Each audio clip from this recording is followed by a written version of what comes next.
हम पूरी जिंदगी काम करते हैं जिससे अपने परिवार के साथ सुकून भरी लाइफ जी सकें, लेकिन हम तब तक ही काम कर सकते हैं जब तक हमारा शरीर साथ देता है।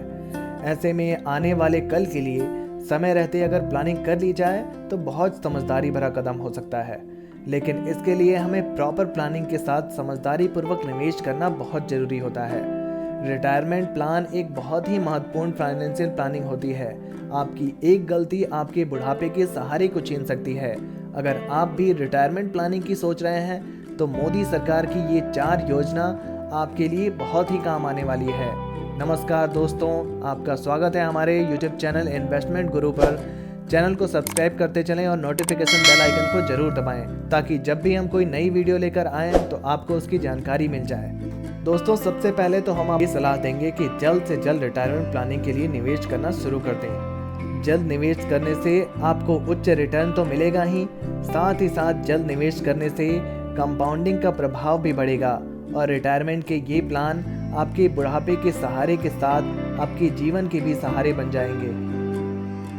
मोदी सरकार के 4 पेंशन प्लान: पीएम किसान मानधन योजना, अटल पेंशन योजना, प्रधानमंत्री लघु व्यापारी योजना, श्रम योगी योजना। दोस्तों, सबसे पहले बात होगी प्रधानमंत्री किसान मानधन योजना। प्रधानमंत्री किसान मानधन योजना के तहत किसानों को पेंशन दी जाती है। पीएम किसान मानधन योजना के तहत 18 से 40 की उम्र के बीच कोई भी किसान भाग ले सकता है। 60 की उम्र के बाद किसानों को योजना के तहत 3,000 रुपये महीना और 36,000 रुपये सालाना पेंशन मिलेगी। अब तक इस स्कीम में करीब 20 लाख किसान जुड़ चुके हैं। इस योजना का फायदा सिर्फ वही किसान उठा सकते हैं जो कि पीएम किसान मानधन योजना के तहत रजिस्टर्ड हैं। इस योजना का उद्देश्य छोटे और मझोले किसानों को मासिक पेंशन के रूप में आर्थिक मदद पहुंचाना है। इस योजना का लाभ सिर्फ वही किसान उठा सकते हैं जिनके पास 2 हेक्टेयर से भी कम कृषि भूमि है। अगर आवेदक किसान इस शर्त को पूरा नहीं करता है तो वह इस योजना का लाभ उठाने का अधिकारी नहीं है। अटल पेंशन योजना। अटल पेंशन योजना मोदी सरकार ने 2015 में अटल पेंशन योजना APY की शुरुआत की थी। इसे असंगठित क्षेत्र के लोगों के लिए बनाया गया था। 40 साल तक की उम्र में इसका खाता खोला जा सकता है। अटल पेंशन योजना खाते में आप जो भी रकम जमा करेंगे उस पर आपको इनकम टैक्स छूट मिलेगी। इसके लिए खाते में जमा रकम की रसीद दिखानी होती है। अटल पेंशन योजना खासकर असंगठित क्षेत्र के वर्कर्स के लिए बनाई गई है। इस योजना में काफ़ी अच्छा रिस्पांस मिल रहा है। इस पेंशन योजना के तहत 18 से 40 साल की उम्र तक के व्यक्ति शामिल हो सकते हैं। इसमें निवेश करने वाले 60 साल की उम्र के बाद फिक्स पेंशन रकम या व्यक्ति की मृत्यु के बाद उसके जीवन संगिनी को उतनी ही गारंटीड पेंशन मिलती रहेगी। इसके अलावा व्यक्ति को 60 साल का होने तक कुल जमा पेंशन फंड उसके जीवन साथी या जो भी नॉमिनी है उसको वापस करने की भी व्यवस्था की गई है। अटल पेंशन योजना APY के 2 फायदे हैं। पहला पेंशन और दूसरा इनकम टैक्स में छूट। यह स्कीम 60 साल की उम्र से लोगों को 1,000 से 5,000 रुपए तक की मिनिमम गारंटी मंथली पेंशन देती है। आइए बात करते हैं प्रधानमंत्री लघु व्यापारी मानधन योजना पर।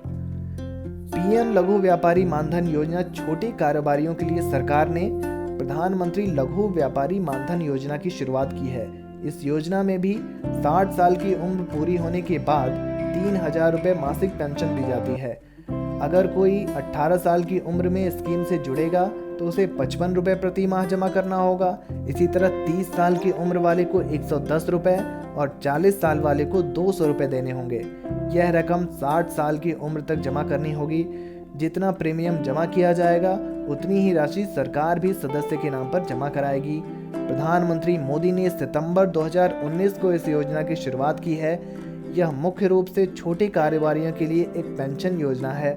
इसकी एक शर्त यह है कि आयकर देने वाले व्यापारियों को इसका लाभ नहीं मिलेगा और इसमें 40 साल से अधिक उम्र के कारोबारी भी भाग नहीं ले सकेंगे। आइए बात करते हैं श्रम योगी मानधन योजना पर। अटल पेंशन योजना APY के अलावा प्रधानमंत्री श्रम योगी मानधन योजना भी खास है। अगर आपकी मंथली इनकम 15,000 रुपये है और उम्र 40 साल से कम है तो आपके लिए यह खबर काम की हो सकती है। मोदी सरकार ने 18 साल से 40 साल की उम्र के लोगों के लिए खास पेंशन योजना की शुरुआत की है। इस स्कीम का नाम है PMSYM, प्रधानमंत्री श्रम मानधन योजना। इसका अकाउंट खोलने का तरीका काफ़ी आसान है। इसके लिए आपको घर के पास स्थित कॉमन सर्विस सेंटर CSC में अप्लाई करना होगा। अगर CSC का पता नहीं है, इसे LIC या श्रम मंत्रालय की वेबसाइट पर जाकर ढूंढ सकते हैं। इसके अलावा district labour office, LIC office, EPF और ESIC दफ्तर में जाकर भी अकाउंट खोला जा सकता है। EPFO की वेबसाइट पर दी गई जानकारी के मुताबिक PMSYM योजना में अनऑर्गेनाइज्ड क्षेत्र के लोगों का खाता खोल सकते हैं, लेकिन आमदनी 15,000 रुपये से कम होनी चाहिए। तो दोस्तों, आशा करता हूँ आज की वीडियो में दी गई जानकारी आपको पसंद आई है। तो हमारे इस वीडियो को लाइक ज़रूर करें। अगर आपके पास फाइनेंस से संबंधित कोई भी प्रश्न है तो हमें कमेंट बॉक्स में बताएं, हम उस प्रश्न का उत्तर ज़रूर देंगे। धन्यवाद।